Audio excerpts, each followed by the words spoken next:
Hello എല്ലാവർക്കും നമ്മുടെ പുതിയൊരു വീഡിയോയിലേക്ക് സ്വാഗതം. അപ്പോൾ കഞ്ഞിയൊക്കെ കുടിച്ചിട്ട് വൈകുന്നേരം ആയപ്പോഴത്തേക്കിനും നമ്മുടെ പോളപ്പന്തലൊക്കെ റെഡി ആയിട്ടുണ്ടായിരുന്നു. അപ്പോൾ ഇതിൻ്റെ അകത്ത് വെച്ചാണ് സ്വാമിമാരെല്ലാവരും കെട്ട് മുറുക്കി പോകുന്നത്. ചേട്ടൻ്റെ കൊച്ചച്ഛനാണ് കെട്ട് നിറയ്ക്കുന്നത്. അപ്പോൾ വൈകുന്നേരമൊക്കെ ആയപ്പോഴത്തേനും കൊച്ചച്ഛൻ വന്ന് പോളപ്പന്തലിൻ്റെ അകമൊക്കെ നിലവിളക്കും ഫോട്ടോയൊക്കെ വെച്ചെല്ലാം ഒരുക്കിയിട്ടുണ്ടായിരുന്നു. പിന്നെ അയ്യപ്പയ്യെ നെയ്ത്തേങ്ങ നിറയ്ക്കാനായിട്ട് വിളിച്ചപ്പോൾ അയ്യപ്പയ്യ ഉച്ച കഴിഞ്ഞ് ഭയങ്കര മൂഷാട്ടായിരുന്നു. അപ്പോൾ അയാൾ സമ്മതിക്കുന്നില്ലായിരുന്നു. പിന്നെ ആണെങ്കിൽ ചേട്ടൻ തന്നെ അങ്ങ് ചെയ്ത്. നമ്മുടെ അമ്പാടിക്കണ്ണനാണെങ്കിൽ ഭയങ്കര എനർജിയിൽ എല്ലാവർക്കും ഓടി നടന്ന് ദക്ഷിണയൊക്കെ കൊടുത്ത് അനുഗ്രഹമൊക്കെ വാങ്ങുന്നുണ്ടായിരുന്നു. നമ്മുടെ അയ്യപ്പയ്യ അടുത്തട്ടേ ഇല്ലായിരുന്നു. പിന്നെ അയ്യപ്പയ്യെ ഞാൻ പിടിച്ചിട്ടുണ്ടായിരുന്നു. ചേട്ടൻ അയ്യപ്പയ്യ എല്ലാവർക്കും കൊടുക്കേണ്ട ദക്ഷിണ പിന്നെ ചേട്ടനും കൊടുത്തിട്ടുണ്ടായിരുന്നു. അയ്യപ്പയ്യാണെങ്കിൽ ഭയങ്കര കരച്ചിലായിരുന്നു. പിന്നെ എങ്ങനെയോ അയ്യപ്പയ്യ എൻ്റെ അമ്മയുടെ കയ്യിലൊക്കെ കൊടുത്തിട്ട് ഞാനും ദക്ഷിണയൊക്കെ കൊടുക്കുന്നിടത്തോട്ട് പോയി നിന്ന്. ഇങ്ങനെ ഇരുമുടികളൊക്കെ നിറച്ച് വെച്ചേക്കുന്ന ഈ നിമിഷം മനസ്സിലാണെങ്കിൽ സങ്കടവും സന്തോഷവും എല്ലാം ഒരുമിച്ച് വന്ന് മനസ്സ് നിറഞ്ഞൊരു നിമിഷമായിരുന്നു.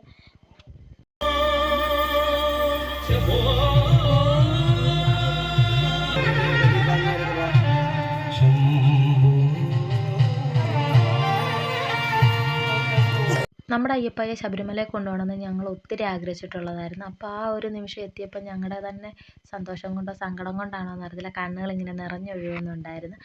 ആദ്യമേ ഇരുമുടിയൊക്കെ എടുത്ത് വെച്ച് കൊടുത്തത് തമ്പുരുവിൻ്റെ തലയിലായിരുന്നു. പിന്നെ ബാക്കി എല്ലാവരുടെയും തലയിൽ വെച്ച് കൊടുത്തിട്ടുണ്ട്. പിന്നെ അവരെല്ലാവരും പന്തലിന് ചുറ്റും 3 വട്ടം വലം വെച്ചിട്ട് തേങ്ങ ഉടച്ചിട്ടാണ് പോയത്. അപ്പോൾ അയ്യപ്പയുടെ ഇരുമുടിയാണ് എൻ്റെ കയ്യിലിരിക്കുന്നത്.